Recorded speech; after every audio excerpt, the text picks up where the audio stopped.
everyone. Welcome to Unmatched. I am beyond excited to have today Avery Akkineni. She's the Chief Marketing Officer of VaynerX and one of the guests that I've been wanting to have on this podcast forever. Avery, welcome to Unmatched. Thank you so much. I'm so thrilled to be here, so thrilled to connect with you, and just honored to be a guest on the Unmatched pod. So many questions. I'm going to dive right to the first one. Maybe you can give us a little bit of a background first on who you are and how you got to work for one of the biggest agencies in the world. Yeah, I'm Avery Akkineni, and I'm the Chief Marketing Officer for VaynerMedia and also the head of VaynerMedia Latin America. And I've been working here for about 6.5 years. And during that time, I've done a bunch of different fun things, from starting in our media team, which is sort of our core business, to launching our business in Asia Pacific, to launching our innovation consultancy, to now launching our Miami office, which is where I'm sitting right now. And I've really spent my career in emerging technology and digital media, which has been a really fun intersection. I think I had the serendipity of, graduating from college, like right after the financial crisis, right when things were starting to move into like the world of big tech, and spent my early career at Google, which was a fantastic experience, learned so much there. So it's just such a wonderful company. And while I was there, I got to know the one and only Gary Vee. Gary had come into our office to do sort of one of his talks, one of his motivational speeches. And he talked a lot about sort of his theories around underpriced attention and around social media. That was around 2014 or 15. And a couple of years later, I decided to join the company as a VP on the media side, and the rest has been history. And it has been just a fantastic experience. I'm holding up the new book that Gary just launched this week, which is called Day Trading Attention. It actually perfectly matches your background in the purple. I know. I haven't gotten it, but it's in my shopping basket. So it's about to get to me in very, very short time. So I'm very excited about it, and we're going to talk about it in a second as well. But first, with all this amazing background that you have, that is kind of like sitting at the intersection of technology and advertising, and you have firsthand, information of working with some of the biggest clients out there, the biggest brands out there. I want to jump right to the first question I'm so curious to get your opinion on, which is, what is the biggest challenge that brands are facing today? Avery, I'll be honest. I feel like marketing is getting a little bit boring these days. What are we doing, and what is the biggest challenge that brands are facing? So the biggest challenge that brands are facing today is that the world of communication has changed so quickly. And we're at this really interesting inflection point where the way that people discover products and services and communicate is all happening on this little device. And of course, I'm holding up my iPhone. Whether it's an iPhone or a different type of a smartphone doesn't matter. The idea of brand building has shifted in sort of the advent of the internet and the evolution of just how many things you can do online, from dating to making friends to purchasing your products. You just said the book was in your shopping cart, and I bet you didn't mean a real shopping cart. You meant your virtual shopping cart. And I think that that's a challenge for brands, because the way that a lot of our, household name brands were built was all built on sort of this TV-centric advertising model. At the end of the day, there's very little product differentiation in a lot of categories, right? Like, the differentiation is the brand that you fall in love with. That's why you choose Pepsi over Coke. That's why you choose Nike over just a regular pair of sneakers you could get.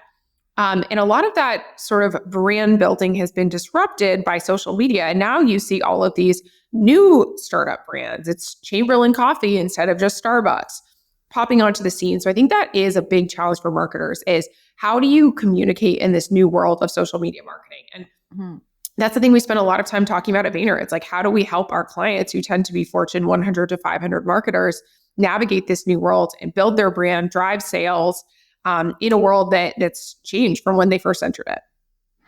So here's my perception. It feels like the old school way of interacting between brands and consumers. It's a very unidirectional way, right? So it's me, the brand, I'm creating a product, I'm giving it to you, the consumer, to consume, and then you consume it, and then we start the cycle all over again, right?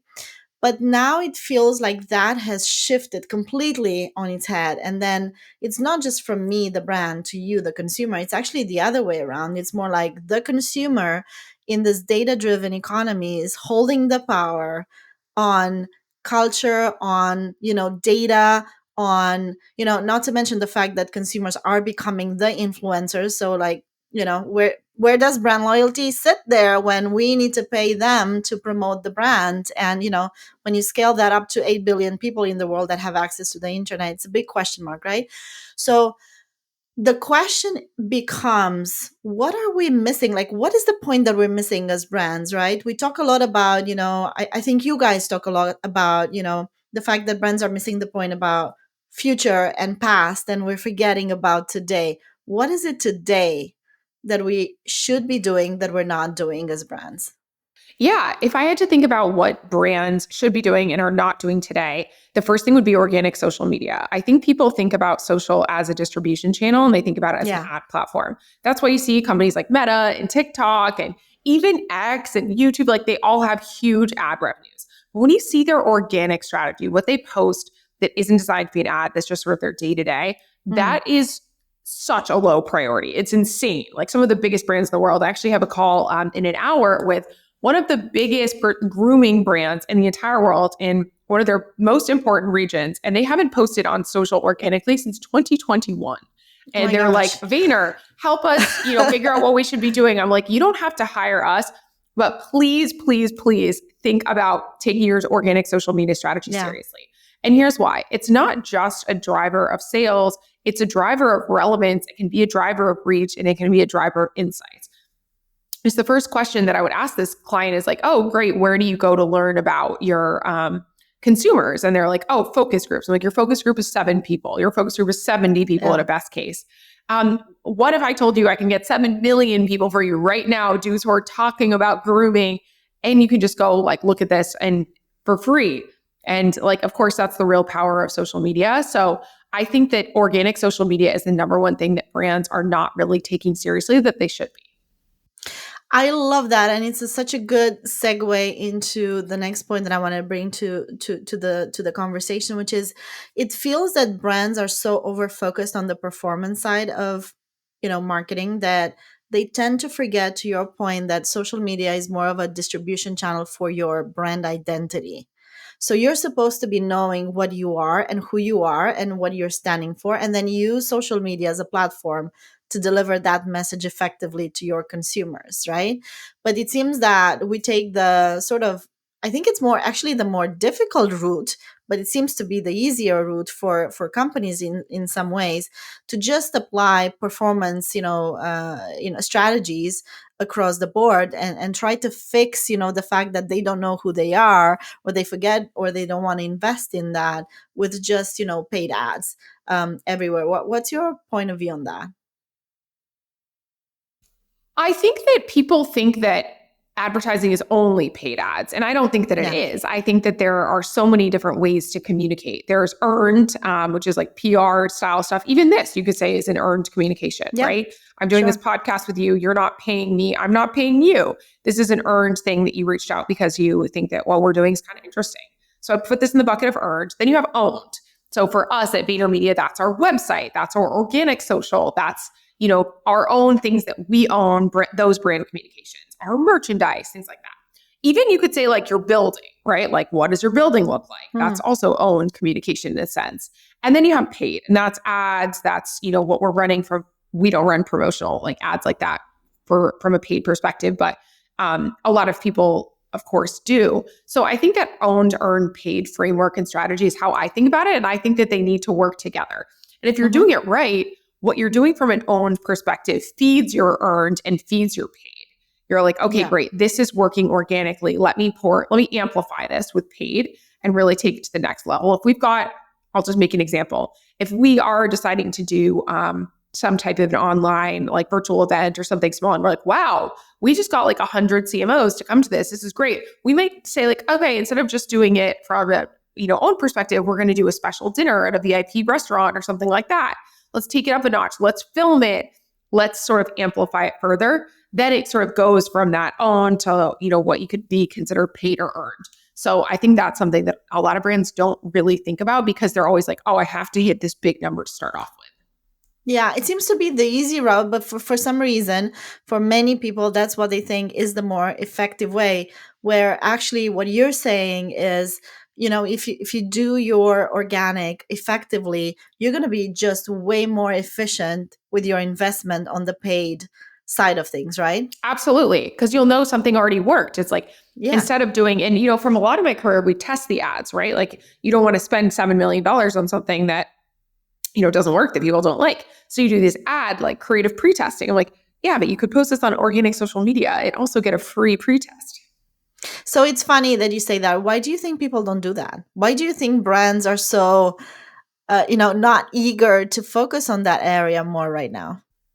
I think because there's also this like your fear of public failure. It's the same reason that individuals don't want to post about things.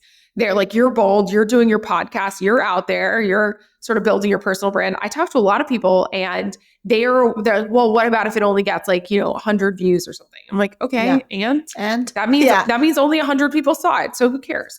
Brands are like, oh my God, I'm this big brand. It has to be big. It has to be professional. I have to have a celebrity. Like I need to, come from this position of authority. And I get the reason for that for sure. So they want to always pre-test things in a way that isn't publicly facing. So I think that's a big sort of component of it. And the second component of it is just fear. Just I don't want to look like I don't know what I'm doing.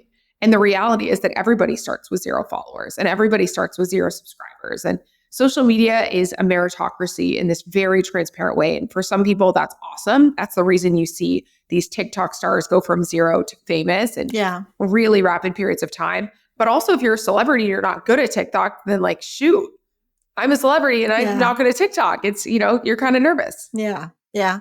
But it feels that it's also taking the long, playing the long game more than the short game. And I think that everyone's more focused on getting the short term sort of numbers to be showcased, right? When we're talking about big organizations, they're all into KPIs and showing the numbers that actually are working. So I wonder if it's also because, the long term is much more difficult to measure. And it really just takes patience to sit behind it and see what the results are.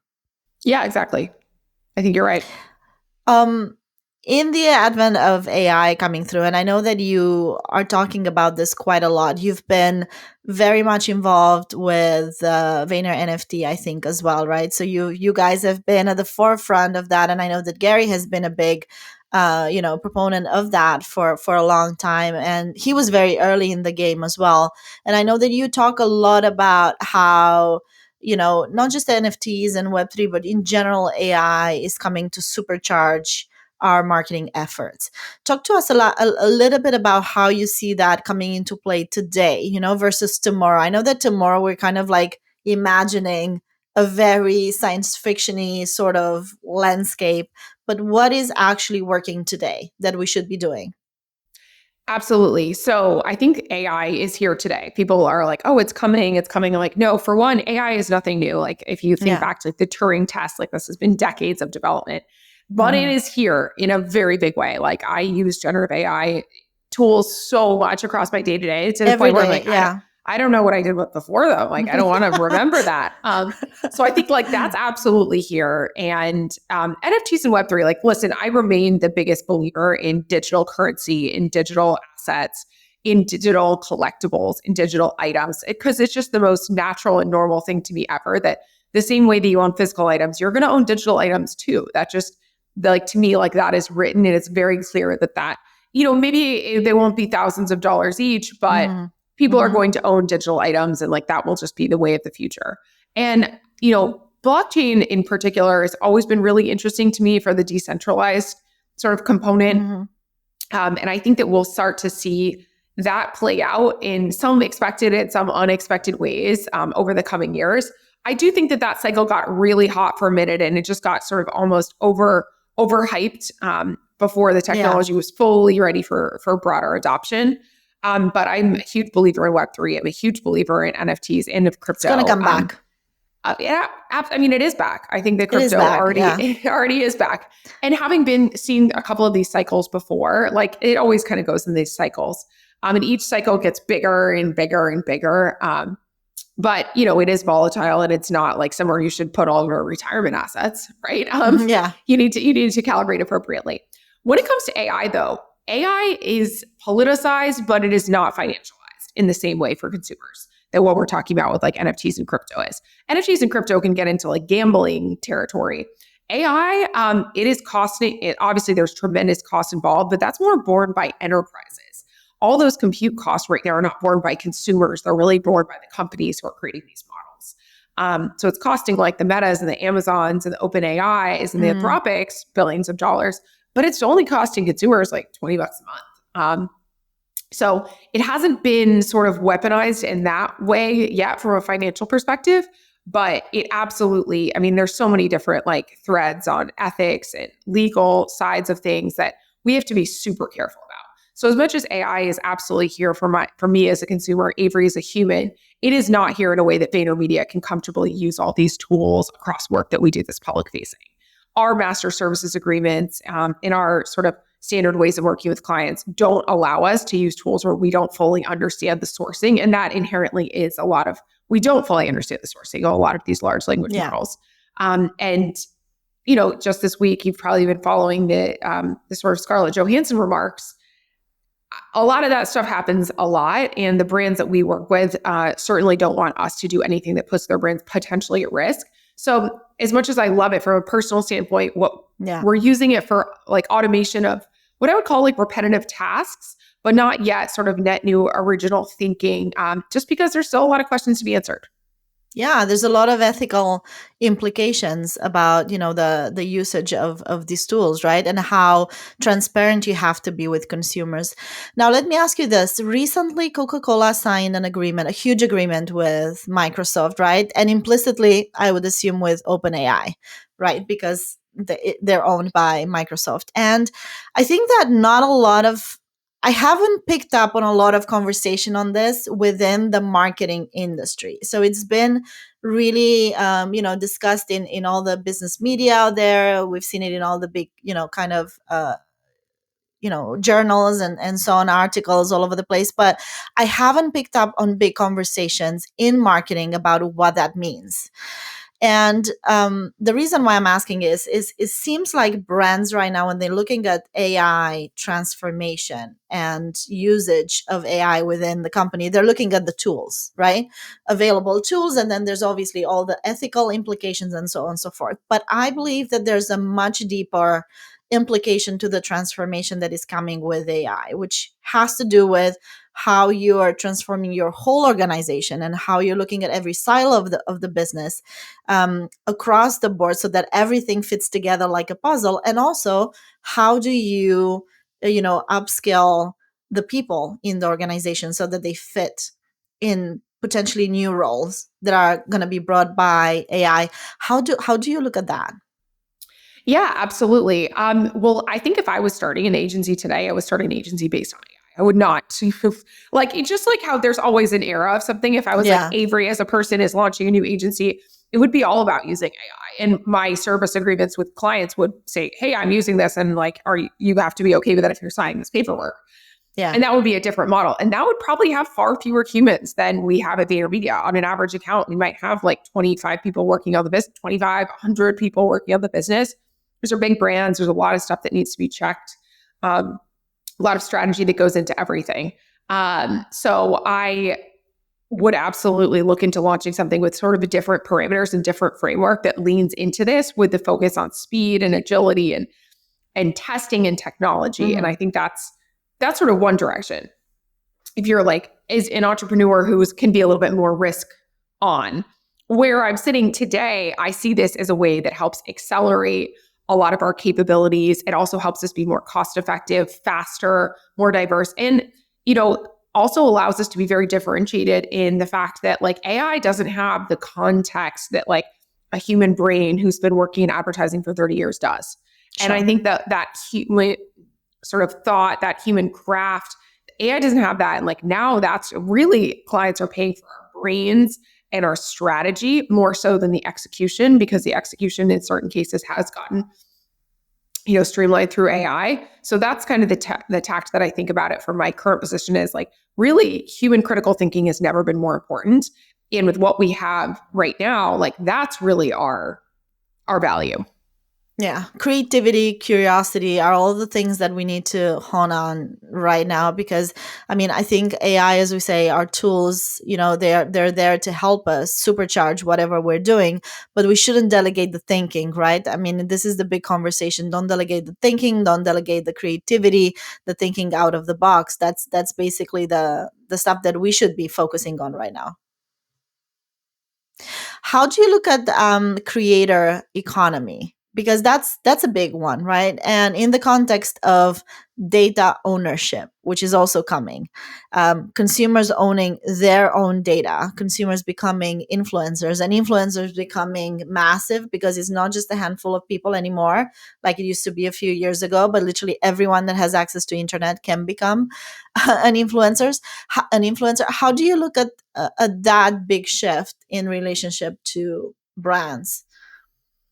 Yeah, I think that talent is not determined by Hollywood anymore. It's determined by humans, and humans live on social media. I think it's been amazing for a lot of people who it's really leveled the playing fields. It's like true talent can be discovered just through social media, the same way like there used to be sort of talent scouts who, were looking for beautiful people to be models or talented people to be actresses or singers or whatever it is.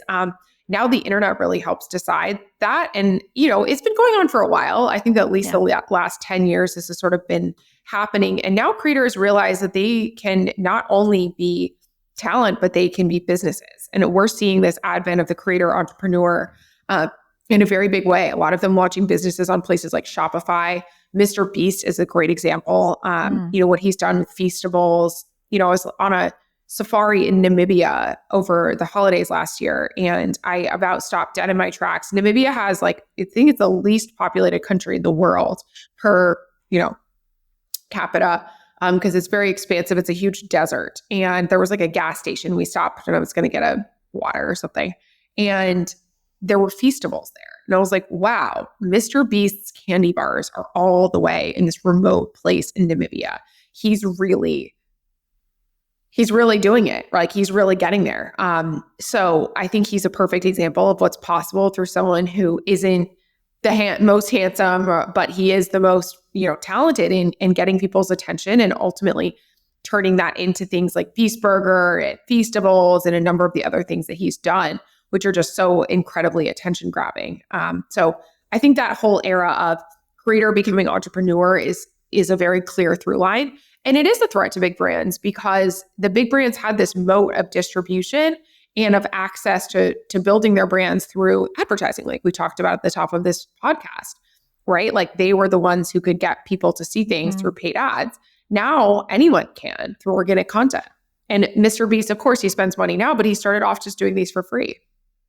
And on top of that, I would say these people build their own IPs, right? And their IPs, differently than brands that sell physical products, these IPs become digital assets, which are scalable, which I think is also a super interesting, conversation to be had with brands having physical products that can be scaled just to a certain degree. There's always a cap on physicality, right? There's a cap on the number of consumers that you can reach. There's a cap on how many products you can put out in the world because, there's just so many resources available. But there's no cap on data, economy, and there's no cap on, digital IPs. And this is where I see the biggest threat for brands. The fact that I don't see anyone kind of having big conversations around digital IPs in the traditional branding world. What's your opinion on that?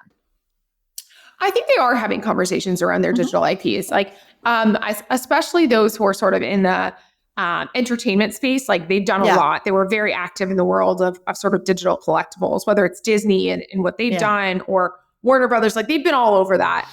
And even CPG brands and fashion brands. We've seen a lot of that happen in places like Roblox with avatar clothing and whatnot. So I think they are thinking about brand building in that sort of new reality, digital first reality.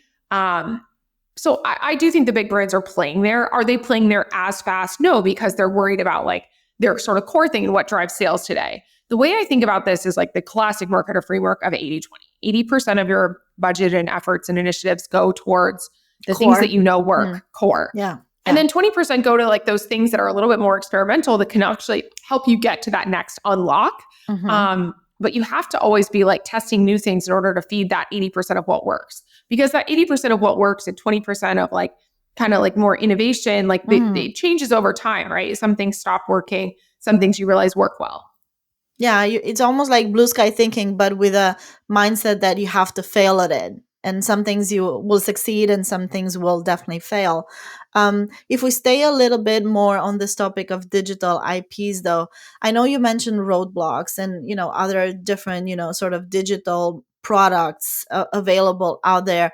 Yet still, it doesn't feel like it's a digital IP, right? So if you think about Mr. Beast, he is the digital IP. He can scale that, to infinity through a number of digital products that he's creating, whether it's a podcast, whether it's events, whether it's obviously physical products he's also doing on the side. But there's like a number of things that he's doing digitally that he's able to scale with his consumers.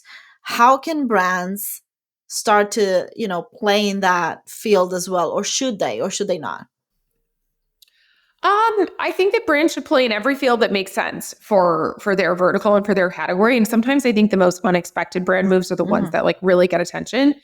Just yesterday, Liquid Death, which is a startup water brand, announced that they're giving away a jet, which is of course a job at the old Pepsi giveaway at the Pepsi jet that never happened. There was even a Netflix movie made about it. The funny thing is, so that it gets people talking, because they're like, oh, you're giving away a jet and Pepsi didn't. The funny thing is that actually still accrues energy to Pepsi, which is funny. That's, there's no such thing as bad PR. I think brands showing up in unexpected places, though, can really work and can really break through. Yesterday, Coinbase did a pizza day giveaway where they gave everybody $10 in Bitcoin for a $1 pizza slice to sort of celebrate the first ever pizza purchase with Bitcoin. So I like brands doing things that are disruptive if they make sense for the brand, right? It needs to be authentic and that sort of balance of creative. You can't just do like weird things and expect them to work. Yeah, no, absolutely. What are your, talking about Liquid Death, which they're just amazing. Their marketing is just genius. What are some of your, favorite brands? They don't have to be your clients, so you don't have to like speak about, or clients, whatever you prefer. What are some of your favorite brands that you love what they're doing and they're being, a bit disruptive and innovative right now? I'll split it into brands. I love that we don't work with a Vayner, and brands that I love that we do work with a Vayner. And we're proud of the work.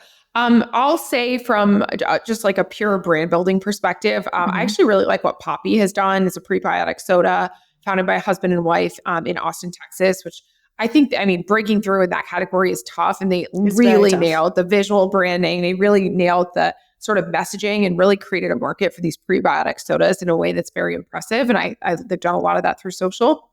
Second brand that I love is, on the fashion side of things, I just love how Gucci consistently reinvents themselves in so many dimensions, because they have their brand identity, but it manifests in a lot of different ways. And I love following along what they do on social and their shows. Like, it's so creative, but it's accessible, but it's cool.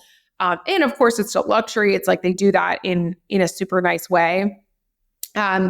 And what's my third favorite brand that I, think of like, oh yeah, they're really doing it right. Also say the city of Miami. I think the city of Miami has, as a city, has like done a nice job sort of changing their image across the world. And a lot of that has been sort of strategically architected and engineered. On the brands we work with, I'll say Coach, I think, has undergone an amazing transformation with social really at the center of that. The V-Friends brand is something that we are very proud of in the walls of Vayner. That's something that it was really Gary's own concept and now has really grown into these incredible like entertainment partnerships, conference VCon. And that's just so amazing because it's really like his heart and soul and creativity. And third brand that I love is, I love the work that we do for Wingstop, which is a sort of QSR. Just because it's like really thought-provoking and funny, and it's really contributed to driving sales. Very cool. And I love that you mentioned VCon, because it's one of the most amazing events I think that are happening right now in the field of creativity. And talking about creativity, Can Lion is coming up. I know that you guys are very present there all the time. How do you look at creativity these days? What are some of the most creative things that you've seen now there that you've thought, like, oh yes, this is the right direction for where we should be going in advertising right now? I think VCon's amazing because it's a combination of business, pop culture, marketing, innovation, technology, all put in a blender. It's kind of South by Southwest meets Davos meets Coachella, all in one, which we love.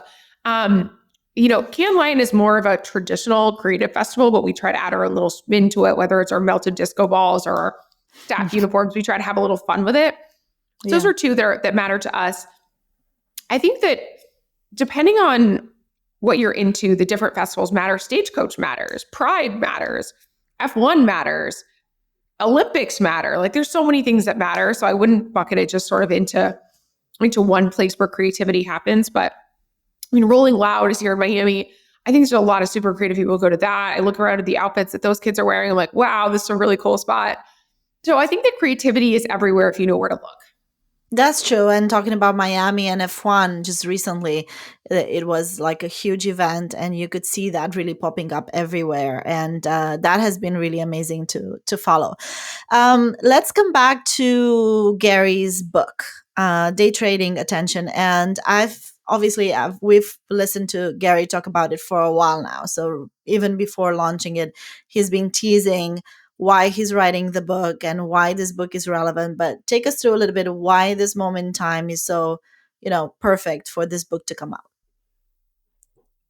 Yeah. So Day Trading Attention, it is purple. It has the yellow caution tape on it, which is attention grabbing in and of itself. So it captures your attention from minute one. This is a very of the moment book. And the descriptor is how to actually build branded sales in the new social media world. And I think it's like now is the time to read it because this stuff changes quickly. There's a lot of very specific information in the book. They make it more like a marketing textbook than like an evergreen book, just because it's so specific. Mm-hmm. And I think this is going to help a lot of Fortune 500 marketers, a lot of individuals, a lot of entrepreneurs really understand how to do this. Like on a personal note, my husband recently left his longtime job in finance to launch his experiences company he's doing. And my first recommendation was, of course, organic social media. And he's starting to see, he's like, wow, 20,000 people saw my reel. And it's like, yeah, if you're good at it, it really, really works. And I gave him that copy of the book as soon as it came out, because I was like, if you read this, like not everyone has the capacity to hire, not everyone has millions of dollars to hire an agency like VaynerMedia. Like, in fact, most don't. But everyone has, I should say, start. Most people have $28 or a library card to buy this book. And that is the number one recommendation that I can make to anyone listening to this podcast is take the time to read this book and to or listen to it and really understand how to leverage social media to benefit your brand or your business.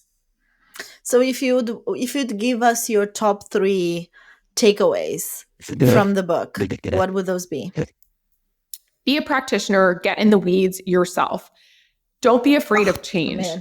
I love that. Don't be afraid of change because a lot of people though, they read it and then it's like, you can't read a book about doing push-ups. You have to actually do it and be in it yourself. Like I myself post a lot just because like I want to be good at social media too. Like I have to. It's my job. Avery, it's hard. It's really hard, Avery. It is.